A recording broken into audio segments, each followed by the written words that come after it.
Mtel Media Masters 2014.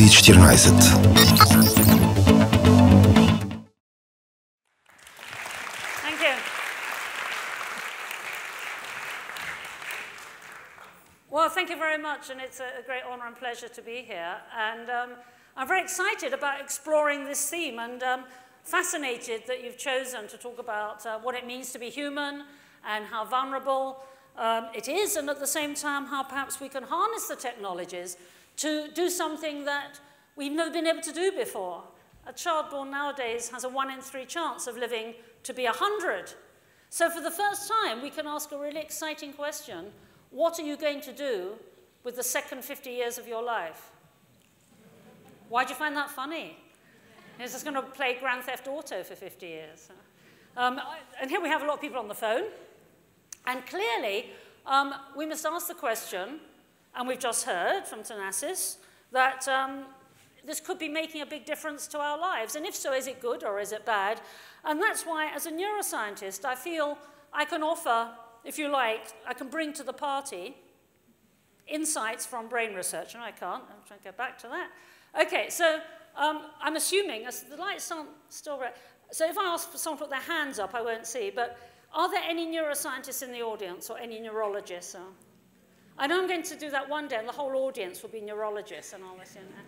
Okay, so no one's confessing. So let me tell you a story then of when I was training at university, and we were dissecting a human brain for the first time, and I remember thinking, as I held the brain just like this, if I wasn't wearing surgical gloves, which is what you have to do, what would happen if a bit of brain tissue came adrift under my fingernail? Yeah. I said that once at a school, and a child actually did throw up, you know, and they needed to bring a bucket in. But imagine that if this is what you love with, if this is your consciousness, can you have an emotion? Can you have memory underneath your fingernail? Could you have a habit like biting your fingernails under your fingernail? Yeah, you see why it's such a sort of strange subject. The more you study it, the more you realize bigger and bigger questions open up. So what we're going to do now is actually very quickly have the fastest ever brain course in the world, which I'm going to share with you. And then we're going to see, therefore, from learning from that, how we can make the most of the digital technologies. Okay, so just because it's getting late into the evening, and I know I speak fast, and many apologies for that.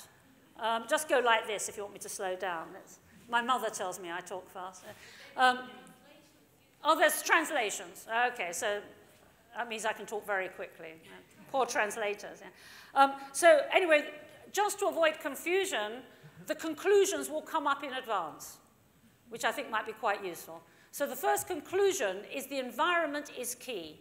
Now, these are offices from the Innocent Drinks Company. I don't know if you have these in Bulgaria, but this is a very innovative and creative company that has smoothie drinks made from fresh ingredients.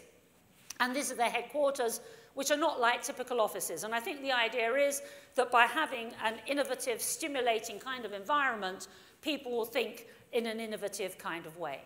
So let's explore that idea that the environment is all important. Now, why are you different from a goldfish, do you think? Well, I'd like to suggest that goldfish don't have great personalities, do they?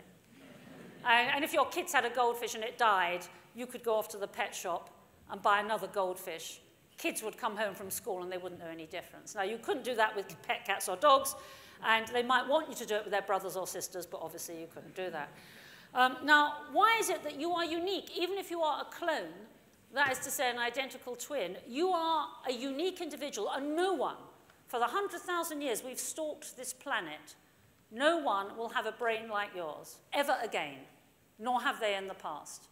And so even if you are genetically the same as someone, even though we've been around for a long time, you are unique. And it's not your heart or your lungs or your liver that makes you so special, because these can now be transplanted with increasing ease. It is your brain that makes you the individual that you are. And what we need to first grasp is how the environment is doing this. Now, we human beings, we don't run particularly fast, we're not strong, we don't see well compared to many other animals, but what we do fantastically, better than any other species, is we learn. And that's why we occupy more ecological niches than any other species on the planet. because we adapt to our environment. And the more individual experiences you have, guess what? You become an individual. This is something called plasticity. It doesn't mean the human brain is plastic. Of course, it comes from the Greek plastikos, to be molded. So let's look at how your brain grows in the first 2 years of life. The blobby bits are brain cells, and the stringy bits are the connections between them. And this is the newborn human brain. And then you can see already at 3 months there's starting to be a difference. By 15 months and then by 2 years, an astonishing change. And it is not simply, in fact hardly at all, the proliferation, the increase in brain cells. They're pretty much there when you're born. The key factor is the connections between them. And that's what causes the growth of the brain as they push out. So if you remember anything, remember connections between brain cells are all important. Now, why should they be so special? Well, let's have an example of how we adapt to the environment. This is an experiment involving 3 groups of adult human volunteers, none of whom at the time could play the piano. It's a 5-day experiment. Now, if you get the chance to volunteer for an experiment like this, a word of advice, try and not be in the control group. Because they just stared at a piano for 5 days. And we're going to look at brain scans of them compared to the luckier people who actually played the piano, but there's a third group that's even more exciting. Okay, so these are the 5 days, and as you can see, these are areas of activation in the brain. The controls, the brain is literally unimpressed. Nothing's happened. These are the guys that learned 5-finger exercises, and you can see, even over 5 days, an astonishing change, even in 5 days, in the territory in the brain relating to the digits. But the most exciting group, my mystery group for you, are number 3, and these folk were merely asked to imagine they were playing the piano. And can you see that, as far as the brain is concerned, it is not the contraction of the muscle that is all important, it is the thought that has preceded it. And there is a brilliant physician, or was in the last century, called Hornikowitz, who specialized in Parkinson's disease. And he said this wonderful thing, which I think summarizes this finding. He said, thinking is movement confined to the brain. So let's just unpack that for a moment. When you have a raw emotion, like a baby crying, or a dog barking, or a cat purring, you're in the moment. You'll say yuck or wow. You're just there. So how is a thought different? Well, I'd like to suggest that, oh, gracious. That's obviously someone's had a thought, clearly. Actually, can they go down? Can we have the audience up a bit more? I'd rather the audience than me. I feel like. So what is a thought? Think of a memory or a hope or a plan or a business plan or a rational argument. They all have one thing in common. They have a beginning, a middle, and an end. A equals B, B equals C, A equals C. So you've ended up in a different place from where you started. And I'd like to suggest to you that every thought you have ends you up in a different place. And how did you get to that different place?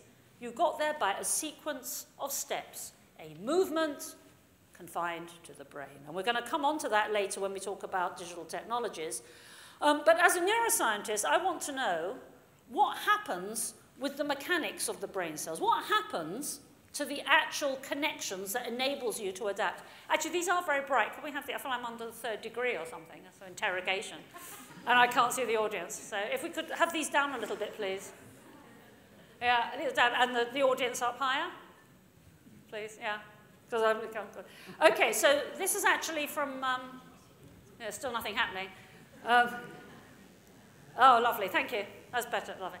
So, this is from my own lab, and obviously you can't ask a rat to play the piano. Well, you can, but you won't get very far. So what we do to manipulate the environment of a rat is a rather nice experiment called an enriched environment. Now, enrichment for a rat doesn't mean to say they come to hopefully an interesting evening full of stimulating ideas and networking and so on. Enrichment for a rat, stimulation for a rat, is to give them a chance to explore, to have lots of novel objects to play with and interact with. And look how happy they look. They're having a lovely time. They know they're not in the control group. That's why they're having a really nice time. And if you look then at a single brain cell from a rat in an ordinary cage, you can see this is a single brain cell. I know those of you who are not familiar with it, it will look like a strange thing. But look at the branches coming out of the blobby bit, which is the main part of the cell, and compare that with a brain cell from an animal that has been in a stimulating, interactive environment, and I hope you can see the difference. Now, why is this interesting or important?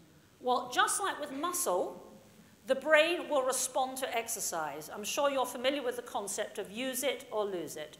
And just as when muscle is exercised, it grows big and strong, so also when the brain is exercised, that too will respond. But the way a brain cell responds is by growing these branches. Why would it want to do that? By growing branches, you are increasing the surface area of the brain cell, which means it's easier to make more connections. So just to summarize, a stimulating interactive environment makes brain cells work hard. By working hard, they grow. By growing, they grow branches, which increases the surface area, which means they can make more connections. Now, why would you want to do that? Well, let's have a think about connections. I'd like to suggest they give you a meaning over time. Take an object like this. When you're born as a baby into a booming, buzzing confusion, and you'll just evaluate this object. What? It's a gold, shiny thing. You'll be attracted to it. You might want to put it in your mouth. You can roll it. It's an object that's of interest by virtue of its sensory properties. But as the weeks turn to months, turn to years, as those connections grow, if you are interacting with this object in lots of different situations, you'll learn it's something that goes on fingers. And then you'll learn, as you get more refined, that something that looks like this, as opposed to other things that go on fingers, this means something different. It only goes on a particular finger and only under particular circumstances. So it means, obviously, so this means if you see someone with one of these, it says something about them. It means something. Then you might get one of your own when you're grown up. Yes, and then you go from the honeymoon to the divorce. Eh? And your attitude to this thing might be, first of all, the most important thing in your life, and then the thing that causes the most bitterness and despair. And what's changed? It's still just a gold shiny thing a kid would want to put in its mouth. For you, it's an object of despair, of bitterness, or of amazing affection. And what's changed is the connections up here. It's the connections up here that has given it a cognitive take rather than a sensory one. Cogito from the Latin, I think. Now, connections also help you to understand things like this. If I'd come on this evening going, woo, this is a ghost, by the way. You wonder probably what the English ghost. This is what we look. This is what ghosts look like. I don't know what Bulgarian ghosts look like. This is an English ghost. Yeah. So here we have an English ghost. Had I come on as such, you would obviously have thought that clearly neuroscientists and me are a bit strange. Now, if you showed this to a young child, or indeed to someone with dementia, they would be very frightened. Why? Because they do not have the connections, the prior experiences, the checks and balances, which enables them to look beyond face value, to look beyond the pure senses, to understand what it really is. They would see it as some monster, something threatening, and they would, of course, be very frightened. Because in dementia, you're going into reverse. Just as those connections are formed slowly, slowly, personalizing your brain, sadly, in dementia, they are gradually dismantled and you go in a reverse direction. So you become like a small child again. Okay, so here you are living your life, downtown Oxford, here we are, and everyone in this picture is like everyone in this room. We all have a unique trajectory in time and space. All of us have a past that informs a present and helps us plan, hopefully, a long future. It is a life story. It is a sequence of steps. It is a cause-effect series of events, although you may not understand the causality at the time. And this is what I'd like to suggest gives you your identity. And this is all caused by the connections in your brain cells. You have up to 100,000 connections at any one time onto a brain cell. So that's why connections are very important. They give you an identity, they help you understand the world. And I'd like to suggest that the biological basis of the mind is not some airy-fairy alternative to the squalor of the physiological brain. It is indeed the personalization of your physical brain through these unique dynamic configurations of connections driven in turn by your unique experiences. Okay, that's the end of the course, by the way. So now neuroscientists. Yeah. So if you accept then that the environment is driving your mind, is changing your mind, and always has done. Let's consider now the unprecedented environment of the 21st century. And probably we don't have to go into a lot, it is an unprecedented. This is from Fisher-Price. People thought this is a joke. This is a reality. It's a reality. You know? So, from Fisher-Price, if anyone wants one. Also, I don't know if in Bulgaria planking was very popular, was it? If so, you can explain to me why it's interesting to do. Because I don't see why we want to do this. Why would human beings want to do this? And just watch it. I mean, I just use this as an example of how things are changing. If you showed this to someone, say, 20 or 30 years ago, they would have thought you were mad. Or if you showed this to the ancient Greeks, they would have thought equally it was a bit strange. This is, you know, what humanity does with technology, and when it has spare time, it does this. So, okay, my case rests. I don't know if anyone is on Freedom, the app Freedom. This is a fabulous way of making money. Sadly, now someone's thought of the idea, which is that if you can't turn off your own internet, so someone does it for you, and you pay them. So you pay someone to turn off your computer for you. Can you believe that? Because you're so obsessed with it. That's the plan. And now this is from a British study recently that's responsible for communications. And as you can see, they're now saying the British spend more time in front of the screen than in bed. I don't know about using the iPad in bed, whether that would count.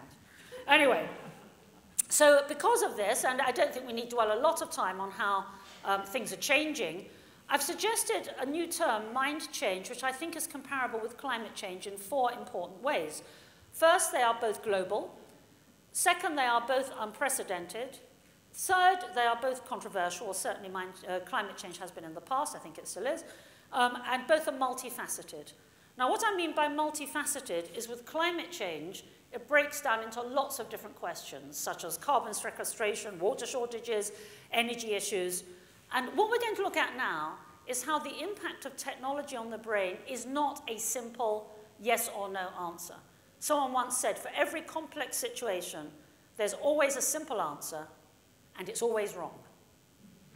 So what we need to do is to unpack the different questions that come from this, and that's what we're going to try and do in the rest of the talk very quickly, so that we can have a feeling for, as we are here in 2014, approaching under 2014, what is the state of findings and what can we do about it. So if we've seen that the mind is shaped by the environment, if the environment is changing, I want to suggest the brain will be changing in correspondingly new ways.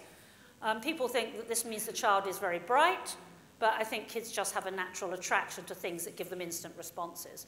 Multitasking, people think, again, is a sign of great intelligence and mental ability, but as always, there is a price to pay. There are now published results in changes in brain structures, negative ones as a result of this. But anyway, these are some examples of the kind of things that one tends to see nowadays. Let's break it down, first of all, into social networking sites. And it comes as no surprise that electronic media use, as it's increasing, social interaction has gone down. How often do we see this? How often do we see this, yeah? Where people are not looking each other in the eye. Now, there is an issue here, because normally when you first meet someone, if it's face-to-face, actually words have only 10% of the total impact.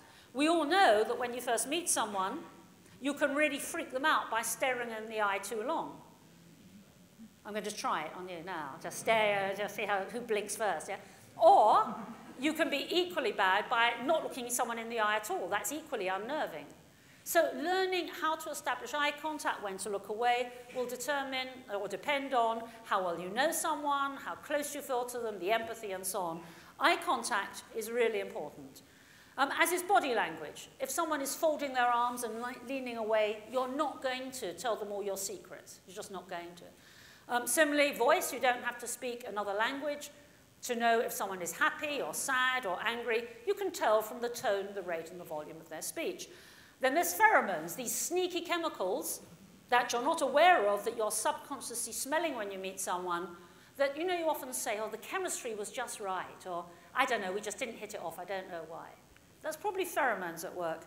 And then finally, and most potent of all, physical contact. Even these gentlemen in a business situation are touching each other. When my own dad died in 2011, and as you might imagine, I was completely in despair. Someone just put their arm around me, and that was the most powerful form of empathy and communication.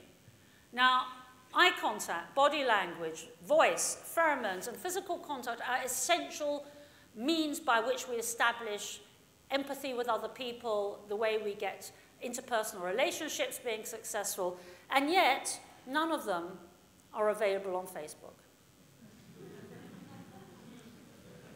So just think that through. Yeah. Thank you. So it may be fine for those of us who are born in the previous century, where we've grown up with eye contact and body language and voice tone, and then we bolt on, as in our adult years. Yes, people may use Facebook. But imagine if you're a young person born in this century who has all the appeal and the attraction of the screen technologies. When are you going to rehearse those things? And you are only good at what you rehearse. So if you're not rehearsing those interpersonal skills, it follows you're not going to be very good at them. If you're not very good at them, you're going to opt instead for the screen technologies, which offer the safer option. No one can see you blush. No one can see your hands go sweaty. No one can see you gulp. No one can hear your voice go squeaky. You're safe. And because you're safe, you can say whatever you like. You don't see the reaction of someone. You can say to someone, kill yourself, if you like. You wouldn't say that to their face. You can certainly say it on screen. And so it's no surprising, empathy has dropped even in the last 30 years, but the last 10 in particularly acute. And as you can see here from a Michigan University 14,000 college students survey. Now, if that's the case, what about people anyway who have problems with empathy, people with autistic spectrum disorder? Well, they're very happy on the screen technologies. And I'd like to suggest it's because when we're on the screen, because we're not using those interpersonal skills, in a sense, the playing field is now level.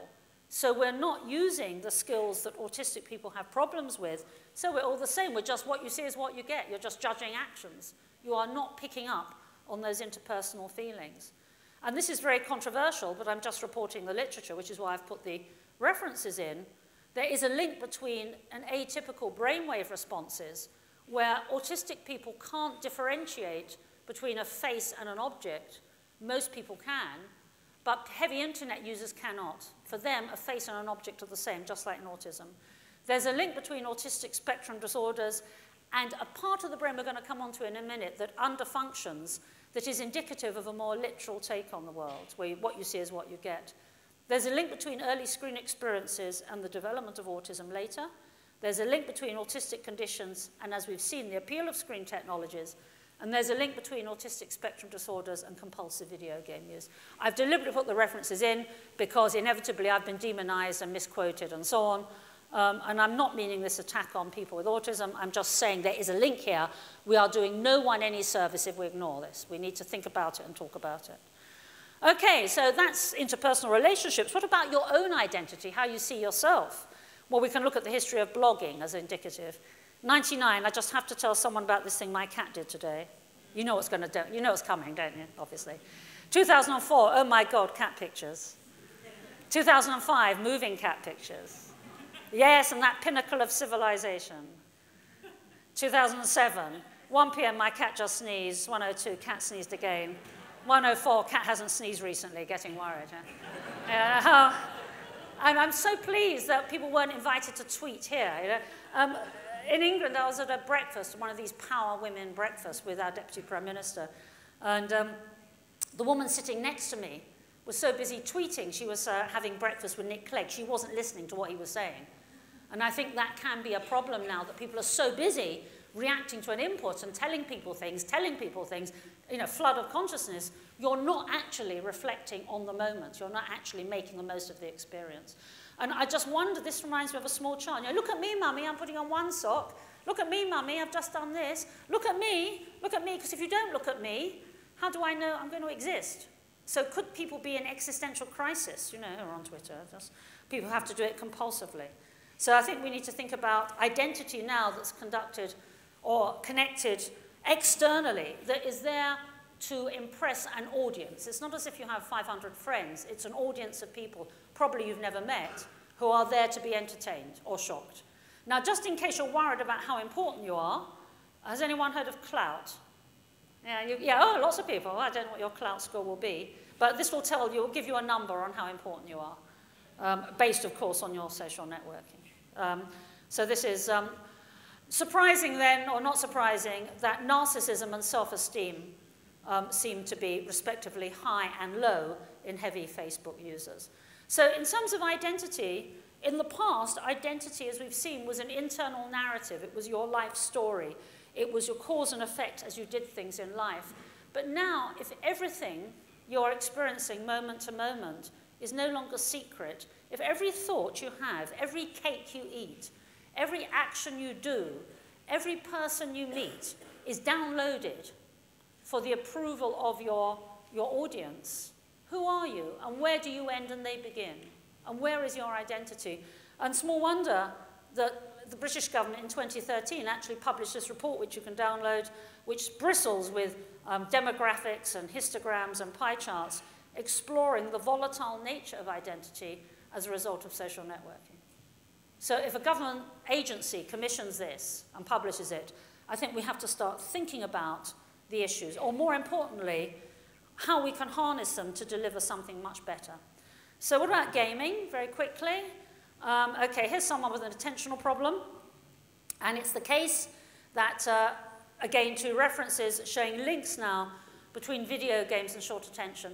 And that would follow because if you take a brain with the evolutionary mandate to adapt to the environment, and you place the young brain in an environment that demands very fast reactions, of course they're going to adapt to that world. And then they go into the slow, boring, grey world of real life. They might not have rehearsed sitting still for half an hour, and there'll be a problem. And then what will happen is they'll be given a drug like methylphenidate.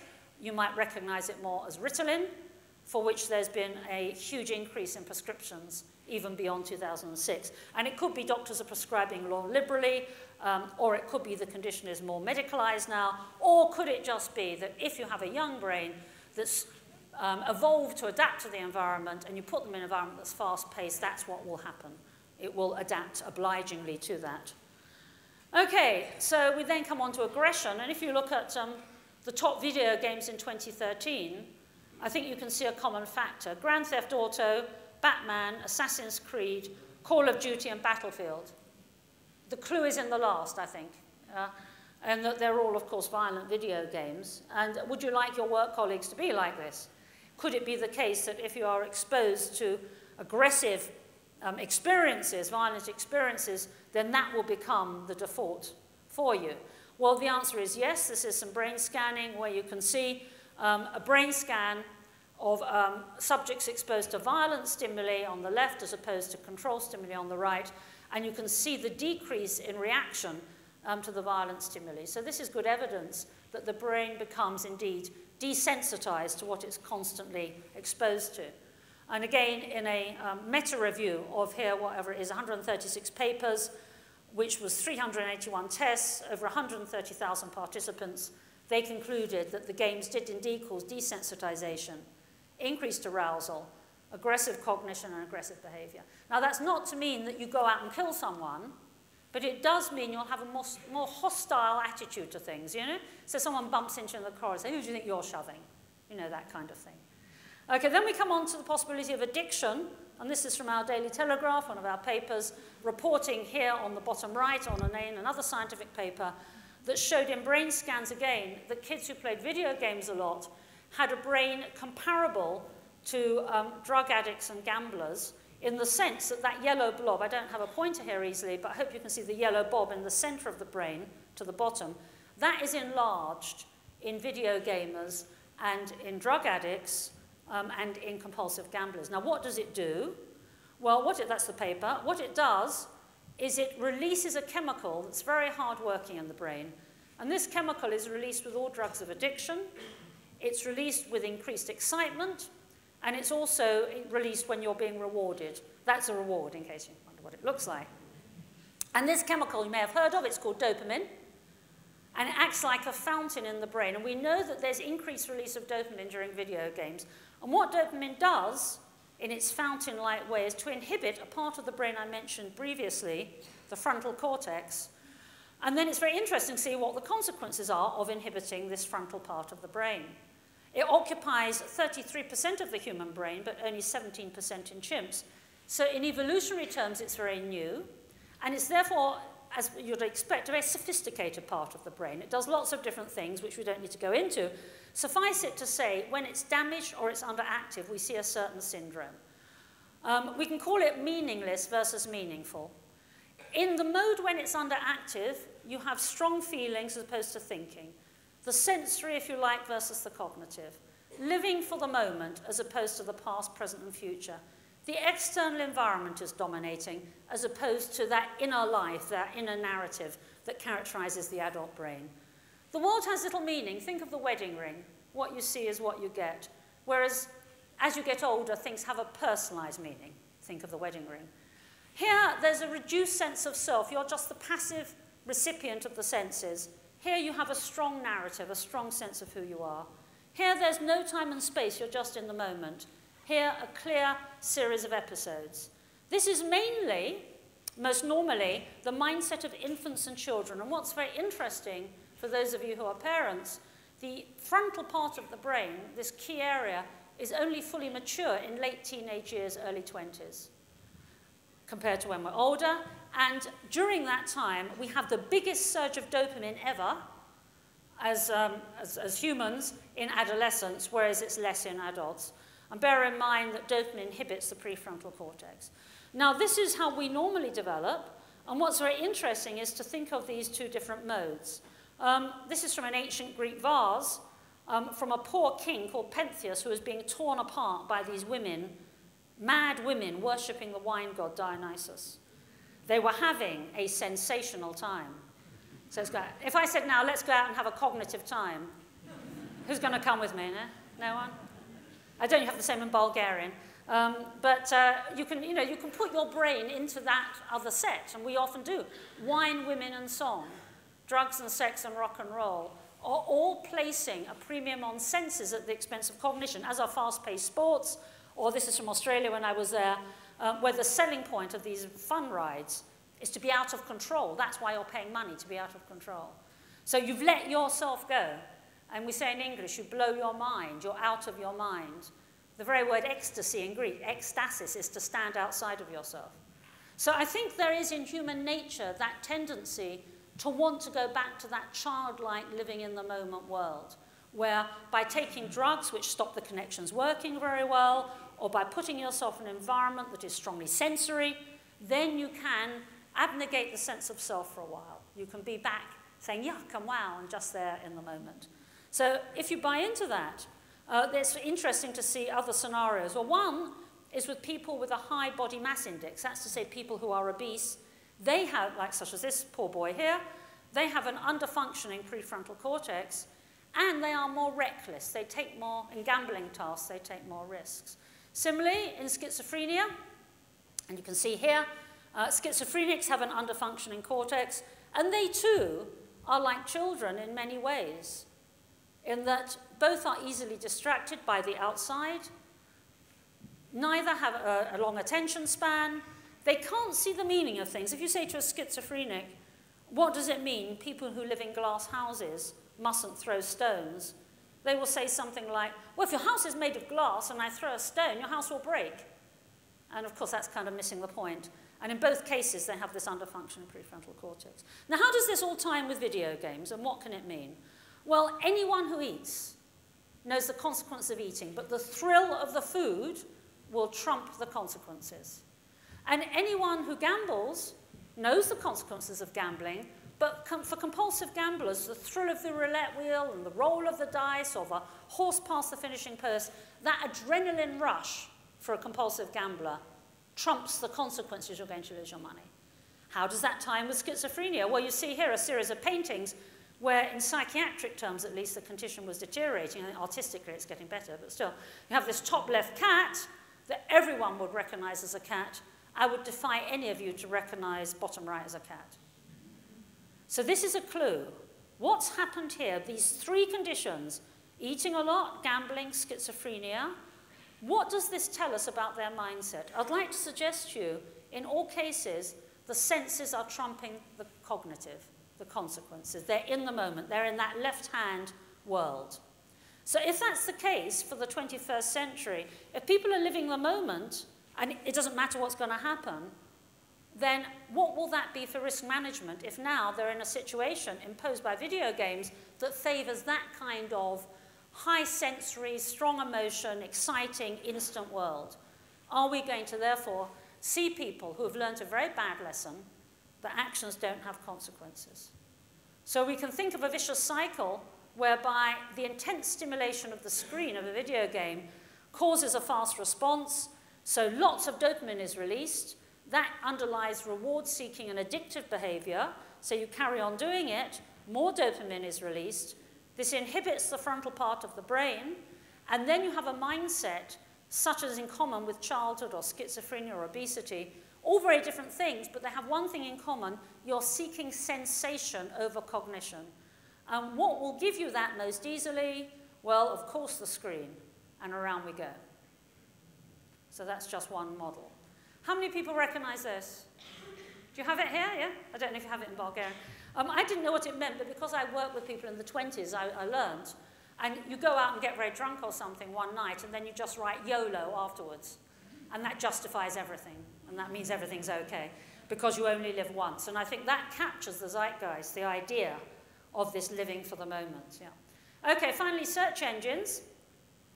If you asked a Martian, or a Martian asked you what honor was, and you pointed them at Google, this is what they would get. Her Majesty, obviously, is English Google. And then you get these other things. Now, would you understand, or would a small child understand what honor was by looking at those things? Would they? They couldn't, could they? And so abstract concepts, by definition, which don't have simple icons, are hard to convey in this way with a simple search engine. Similarly, when you have things that are icons, they don't really have a meaning. If you are playing a video game to rescue this princess, do you actually care about her? I bet you don't care about her at all. Whereas you would care about Princess Maria. So what's the difference between the two princesses? They are both fictional. Why would you care about the princess in the book but not care about the princess in a video game? I'd like to suggest to you the princess in a book is like you. She has relationships like you. She has a life story like you. And because she has these connections in time and these connections socially, she has therefore a meaning. Do you remember the wedding ring? Things have a meaning. The more they have connections and associations, the more significance they have. So if it's a good book, you want to find out what happens to her because she has a significance, she has a meaning. This princess has no significance because she has no past, no future, no relationships. She's just there to be manipulated. Yeah, she's meaningless. Now, I wonder who said this. Well, I know who did. It's a rhetorical question. I worry that the level of interrupt, the sort of overwhelming rapidity of information, is in fact affecting cognition. It's affecting deeper thinking. I still believe that sitting down and reading a book is the best way to learn something. And this person worries we're losing that. And do you know who was that? That is the chairman of Google. So I think it's legitimate to explore these issues. Yeah? The World Economic Forum, the Global Risk Register, last year said one of the greatest dangers to humanity was what they called the digital wildfire. There is this sort of notion that it's good to be hyper-connected, that you want to be connected all the time. And I would challenge that and ask, why do you want to be connected all the time? Don't you want sometimes to put the book down and think, hang on, if that, then if that, then that. But that must mean that. And if you are constantly outputting as soon as you're inputting, you're turning yourself into a computer as opposed to someone that's actually thinking. So what will the mindset of the 21st century look like? Well, there's some good things. You could have a high IQ, and it's been shown that the rise in IQ, which is dominant in many societies, could be due to rehearsal in video games, where you're rehearsing the same skills. You're looking for patterns, you're looking for quick answers very efficiently, you're processing information, and it could be that a high IQ could characterize the mindset of the 21st century, along with efficient information processing. But the big hooker is that information is not knowledge. And just because you have a high IQ, just because we're seeing an increase in IQ scores, we're not seeing an increase in insight into the geopolitical problems of the world, are we? Or in insights into great literature. We're not seeing those changes. And so just because you have information doesn't mean to say you have knowledge. Add to that a short attention span, a premium on icons, sensation at a premium, risk taker, not very good on empathy, a rather needy constant feedback requirement, a weak sense of identity and low-grade aggression. And that could be that. Now, this is what, like small children are often like this. Well, forget about the high IQ, but they're very needy, they want constant attention, they have high emotion, they don't have a notion of consequences. And my concern is that what we're looking at here is a profile not of some robot, not a machine, but if we're talking about humanity's future, are we not looking at Peter Pan? Are we not looking at people who are staying as children, staying as small children in terms of their mindset? If so, how can we realize their potential? They're not like this. I'm going to show this picture one day, and the person will be a professor or something on the front row. Here's someone living in a world stripped of all cognitive content. It's not so much that. It's more, as I say, a rather needy small child who's self-referential. I want this, I don't like that, I hate this. So how can we harness this? Well, look at this wonderful quote from Isaac Asimov 50 years ago. Even so, mankind will suffer badly from the disease of boredom, a disease spreading more widely each year and growing in intensity. This will have serious mental, emotional, and sociological consequences. I dare say psychiatry will be by far and away the most important medical speciality in 2014. Amazing, he wrote this 50 years ago. The lucky few, now we are, the lucky few who can be involved in creative work of any sort will be the true elite of mankind, for they alone will do more than serve a machine. Now, well, you can clap Asimov, not me. Now, where I would disagree, I dislike very much elites, and I don't see why only the powerful elite can manipulate those serving the machine, the creative. Why can't we aim for everyone to stretch their full potential? Why can't we aim for everyone to be as creative as they can? And that doesn't mean to say writing a symphony, but seeing the world in a new way. So let's think about how we can turn information, the kind of information you get on a screen, into new ideas. Well, you take an isolated fact of which you are bombarded on YouTube or Google. The whole trick is to relate them to other facts, as we saw. If you can relate two facts together, then we say they have a significance. And then if you place it into a wider framework, I would suggest that is what we mean by deep understanding. For example, I used to torture my small brother when he was 3 and I was 16, I'm afraid. I wasn't very good with him. I hated him, actually. We're friends now, but anyway. And one of the tortures was I forced him to learn Shakespeare. I thought it was just very funny having this little 3-year-old saying, tomorrow and tomorrow and tomorrow creeps in this petty pace from day to day. I don't know how well you know Shakespeare, but anyway, it then goes on, that particular passage. Out, brief candle, life is but a poor player that struts and frets its hour on the stage. Had you said to him, what does it mean, what you've just said? He would have said, well, I have a candle on my birthday cake and I blow it out. What he could not have said is, oh, well, the extinction of the candle stands for death, stands for the extinction of life. It's only when you make the connections do you truly understand that. Are you liberated from taking the world literally at face value, the candle, to understanding a symbolic and metaphorical meaning? And that's true understanding. And the more you can do that in novel ways, the more I would suggest you see the world in a different way. You understand the world differently. So we can go from understanding. Now, if you can join the dots up in a way they've never joined up before, good teachers help you join up the dots. If you can do it in a way it hasn't been done before, then that's what I would say is a new significance, which gives you new ideas. And that is the job of education, surely. And that is how we should be harnessing the technology, which is so powerful. It surely should be a means to an end, not an end in itself. And can't we harness it to enable people to see the world differently as opposed to being glassy-eyed zombies? Okay, so if that's the case, much of what I've cited, this is a shameless plug for my book, which is here now. That's because it was number 3 and most gifted. I was proud of that on Amazon. I don't know if it is anymore. But basically, all the things I've cited, and I've shown some of the scientific references, either you can go on my website and you'll see all the references there, or if you were to invest in the book, I've made life easy for you, I hope, by discussing it. But I want to stress what I'm trying to do with the book and talking this evening is not to say I have all the answers, of course not.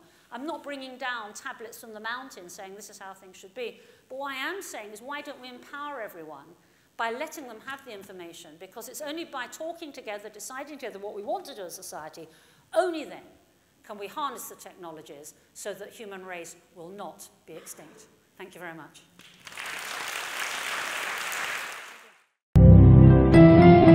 Ти водиш.